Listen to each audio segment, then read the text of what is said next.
இங்க நம்ம ஹீரோயின் ஒரு கராத்தே கிளாஸ் நடத்திட்டு இருக்கா. லேட் நைட் ஆகியும் ஒரு பொண்ணு இப்பதான் கிளாஸ் முடிச்சிட்டு வீட்டுக்கு போக போறா. நம்ம ஹீரோயின் ஏன் லேட்டா போற அப்படின்னு சொல்லிட்டு கேட்டா, நாளைக்கு காலேஜ்ல செல்ஃப் டிஃபென்ஸ் பத்தி கிளாஸ் எடுக்க போறேன், அதனால தான் பிராக்டிஸ் பண்ணிட்டு இருந்தேன்னு சொல்லிட்டு சொல்றா. அதுக்கு நம்ம ஹீரோயினும் இரு ஒரு 10 நிமிஷம் நான் உன்னை டிராப் பண்றேன் அப்படின்னு சொல்லிட்டு சொல்றா. இல்ல பரவாயில்ல நான் ஆட்டோலயே போய்க்கிறேன் அப்படின்னு சொல்லிட்டு அந்த பொண்ணு சொல்றா. இவங்க ரெண்டு பேரும் பேசிட்டு இருக்கும் போதே ஹீரோயினோட தம்பி அங்க வரான். நான் ஆக்ராக்கு போறேன், அதனால எனக்கு செலவுக்கு 2000 ரூபாய் பணம் வேணும் அப்படின்னு சொல்லிட்டு கேக்குறான். அதுக்கு ஹீரோயினும் கொஞ்ச நேரம் யோசிச்சுட்டு, நான் உனக்கு 2000 ரூபாய் தரேன், ஆனா சாரு எடுத்து போய் அவங்க வீட்டுல டிராப் பண்ணிடு அப்படின்னு சொல்லிட்டு சொல்றேன். அவனுமே சரி ஓகே நான் அவளை போற வழியில டிராப் பண்றேன் அப்படின்னு சொல்லிட்டு ஒத்துக்கிறான். அடுத்த நாள் காலையில ஒரு கால் ஒண்ணு வருது.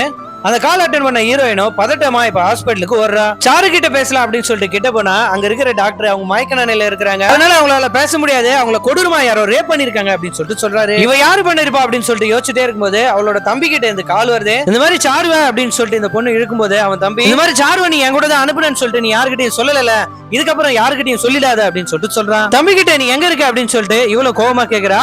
அதுக்கு அவன் இதெல்லாம் உனக்கு தேவையில்லாது அப்படின்னு சொல்லிட்டு காலை கட் பண்ணிடுறான். நம்ம ஹீரோயினோ போலீஸ் கிட்ட நடந்த உண்மை எல்லாத்தையும் சொல்லிடுறா. அவங்க தம்பியோ ரொம்ப நாளா தலைமறைவாவே இருக்கான். திடீர்னு ஒரு நாள் அவங்க அம்மா இறந்து போயிடுறாங்க. அவங்களோட இறுதி சடங்கு இவங்களோட தம்பியும் வர. அவன் வந்த உடனே தன்னோட சொந்த தம்பி அப்படின்னு கூட பார்க்காம அவனை போட்டு பயங்கரமா அடிக்கிறா. அவளே ஆட்டோல போயிருந்தா கூட சேஃபா போயிருப்பா. என் தம்பின்றதுனால உன்னை நம்பி அனுப்புன அந்த பொண்ணை இந்த மாதிரி நீ பண்ணிட்டிய அப்படின்னு சொல்லி தம்பின்னு கூட பார்க்காம அவனை கொண்டுடுறா.